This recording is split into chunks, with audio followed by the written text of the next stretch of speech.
continue our new series, What I Bought There, a series where I share the things I have picked up and little observations I have made on my travels. This is only episode 2, but we have already taken a deep dive into perfume, so if you haven't seen it yet, please give it a watch. I really appreciate your feedback on that one. My name is Anastasia, and it's a pleasure to have you here. Today I'll be telling you about the things I bought on my pre-New York trip to Japan and Korea, two of my absolute favorite countries.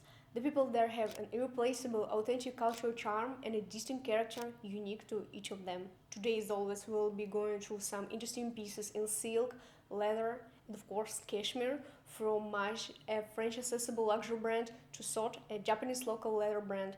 So, please make yourself comfortable and let's begin. The main treasure from this trip, a navy blue coat from the French brand Maje. It cost me somewhere between $250 to $300, which is a very reasonable price for a coat made of 90% wool and 10% cashmere. I found it completely by chance at an outlet in Seoul, the New Core outlet, located in Sochho district. After my first trip to Korea, I found myself drawn to coats of that exact length and color. In Seoul, there is as natural a sight as bare feet in flip-flops come December. I spotted it buried among a heap of clothes, tried it on without expectation, and at that moment I knew this coat was mine. And it's not just beautiful, it's genuinely warm. Even at 20 below zero, paired with a wool sweater from Levante, it was a lifesaver. Together, they struck the perfect balance of warmth and refinement.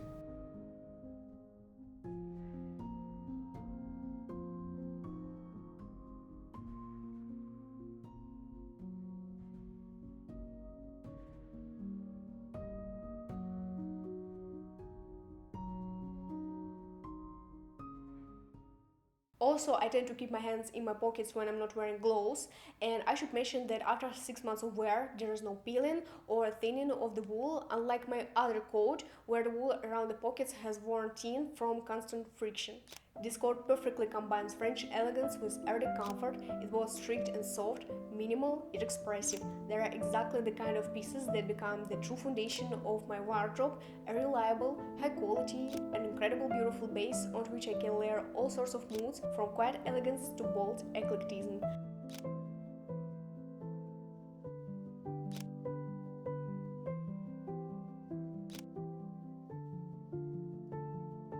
Next up, this is a beige crop sweater from Barneys New York, made of 100% cashmere. I bought it because I need basic thin cashmere sweater, and this one turned out to be a solid choice.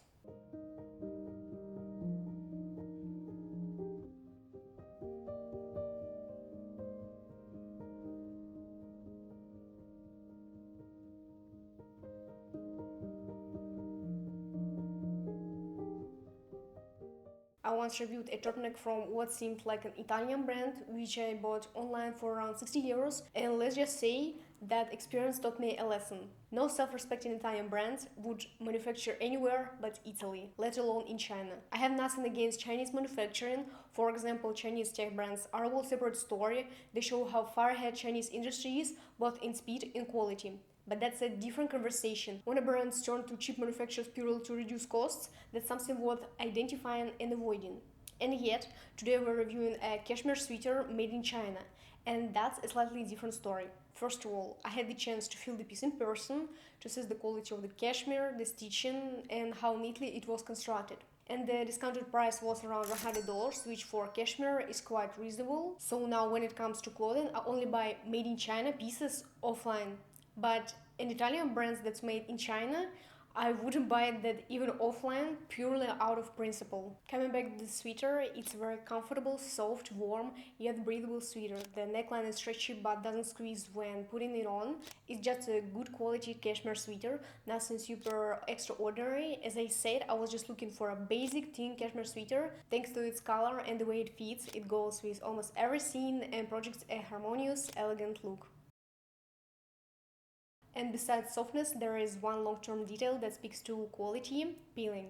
That's how you can tell over time whether you bought a good cashmere piece or not. Just judge for yourself. Look at how peeling forms. Because of its color and melange beige, almost weight-like, peeling is hard to spot. But if you look closely, it forms very delicately.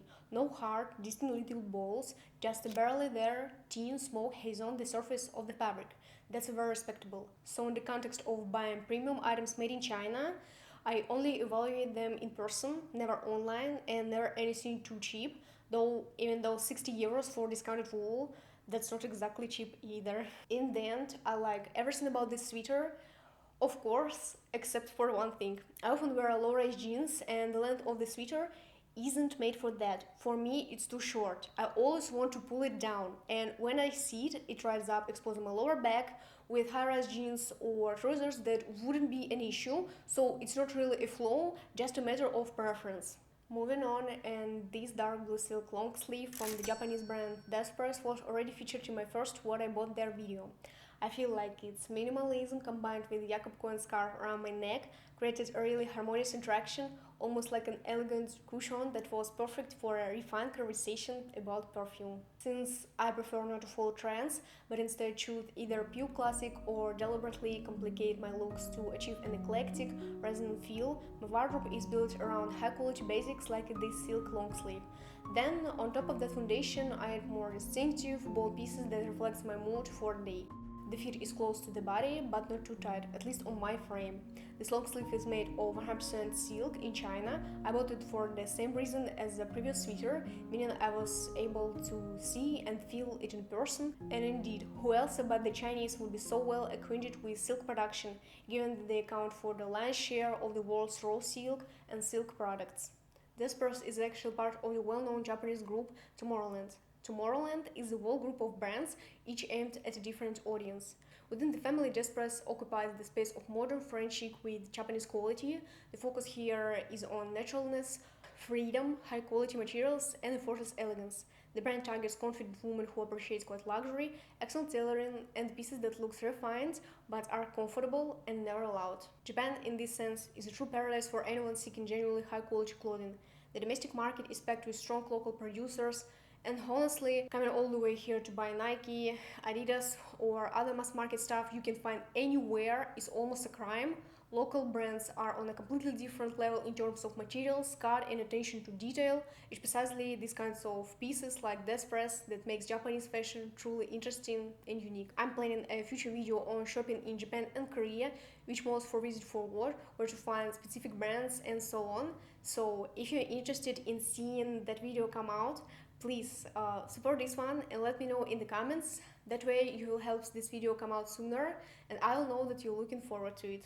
Next up are these gloves from Italian brand Gala Gloves, which I found in the iconic concept store Ball in Kyoto. The mall is located on Kawaramachi Avenue. Back when we were in Kyoto, I actually disliked that street. I found it kind of overwhelming. There are oppressive, heavy awnings on both the streets, crowded with people everywhere, and it felt a bit too chaotic. So I tried to avoid it. But now I really miss it. While I was writing the script for this video, I felt this strange kind of Japanese magic because I started longing for that very imperfection. It's one of the places in Kyoto that I loved, that I miss the most. Is that crowded, unpolished, messy street that now tugs at my heart. Anyway, it's a bit of tangent, back to the main topic, these gloves. Gala is an Italian family brand from Napoli, where every pair of gloves is handmade. The name is formed from the first letters of the owners' names. They not only keep me warm, but also consistently draw compliments. Supple lambskin treated with Napa technique and a lining of wool and cashmere in equal measure. But what truly won me over was the stitching. I envisioned them as a pair to that distinctly minimal coat, and the dark chocolate brown perfectly complements the navy blue. The stitching doesn't complete with the coat's minimalism, but quietly enhance it. The result is trained, refined, and cohesive.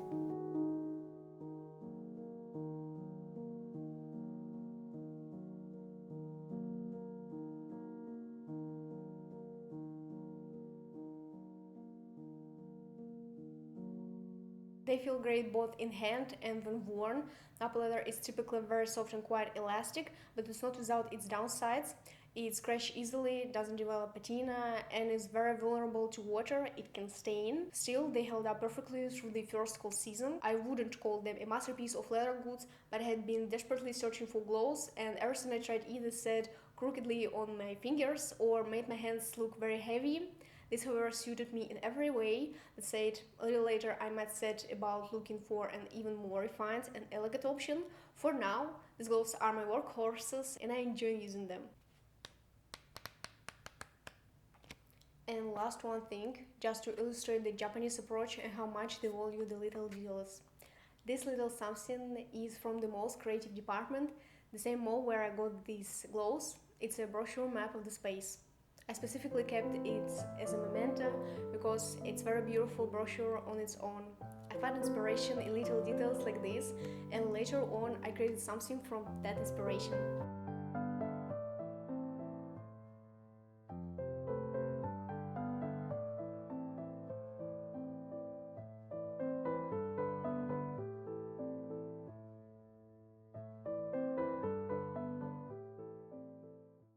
I personally want to thank the team behind the concept store ball. First, for the feature in the Ralph Lauren coffee shop, the carrot cake is absolutely delicious and my partner really enjoyed. And second, for this phenomenally tiny and meaningful object. And last but certainly not least, this is one of the most unique items from today's lineup, where every step of the production process took place in Japan. This black leather bag from the Japanese brand SOT, which were found in Osaka, is small, understated, and absolutely captivating. The moment we saw it and touched it, this bag became entirely ours. This bag is from the Yaora leather series, made from Japanese domestically produced cow hide, and even though it's not calf leather in terms of quality and feel, it doesn't fall short of calfskin because the brand applies an additional treatment to soften the leather. What really speaks to the attention to detail is the fact that the leather is fully vegetable tanned, not chrome tanned, which is many times cheaper and faster. By the way, I explained the difference between chrome and vegetable tanning in detail in my Leather 101 video. But it's not just standard vegetable tanning, it's a unique method called vachetta, a combination of vegetable tannins and natural oils and waxes. The key difference is we start a vegetable tanned leather, which is expensive, slow to develop patina, and stays quite stiff, requiring a break-in period. You have to be patient. With vachetta, you start with the same tanning base, but the oil injection transforms it. The result? Luxurious softness from day one, plus fast beautiful patina. And it doesn't stop there. Not only that the brand used vegetable tanned leather, but it also processed at a tannery in Tatsune City, Hyogo Prefecture. You'd think that would be enough details for a small leather item, but even the lining fabric is extraordinary. It's made using Kōshū-ori technique, a traditional craft from Yamanashi Prefecture. What makes Kōshū-ori special is that the fine threads are dyed with underground water flowing from the foot of Mount Fuji, then woven with high density and perfect evenness. Thanks to its deep lustrous colors, elegant and firm texture, and stain resistance, this material remains highly prized and is often used in items like umbrellas and neckties. Coming back to the bag as a whole, I really love the idea of strap without heavy metal hardware, with the ability to adjust length simply by tying different kinds of knots. And if you attack the strap and the loops inside, you get a clean, elegant clutch that doesn't look like anyone else's.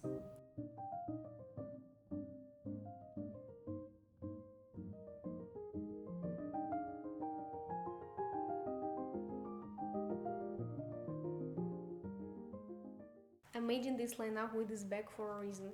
Japan has a well-known culture of perfectionism, a deep respect for craftsmanship and attention to detail. And here, on this seamlessly simple 20 by 15 centimeters piece of leather, we can actually touch that heritage, the human striving for the best possible result, the meticulousness, the reverence for tradition, and it cost me only $90. Not a price upon request, not years of waiting, just $90 and a deep bow of respect. So, on that inspiring note, I'm wrapping up.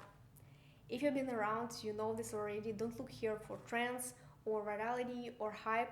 What you will find instead, things that last, long playing, valuable over time, and things that have meaning woven into them. And it's not necessarily that the pieces I love should speak to you the same way. That's not what my reviews about. My reviews are about the approach. Buy for longevity, not for validation. Pay attention to materials, construction, and how something makes you feel when nobody's watching. Trends will fade, but a well-chosen thing will stay with you. My name is Anastasia. Thank you very much for your time and attention. See you in the next video.